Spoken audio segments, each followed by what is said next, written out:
In my opinion, Trinity is like a cola. Like the Trinity, cola is made by three things.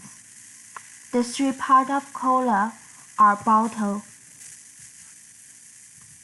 lid, and cola itself. They are a unity, but three parts distinct from each other. The bottle is the God the Father. Like God the Father, bottle holds everything together. Without it, cola will not be exist. The lid is the Holy Spirit, because we can get faith through reading the Holy Spirit. Also, through reading the Holy Spirit, we can know more about God. The Holy Spirit invited us to the life of the God. It is exactly what lid do.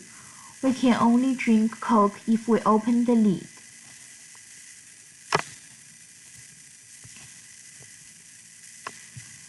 I connect the cola itself to God the Son.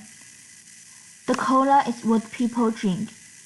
It connected to the lid and bottle, as the Son is connected to the God the Father and the Holy Spirit. When we drink cola, we feel really happy, especially in the summer. The Coke almost saved my life. Without cola itself, the cola will be almost pointless. Without sun, people would not have new life. God the Son, which is Jesus, is our Savior. He saved our life and gave us new life.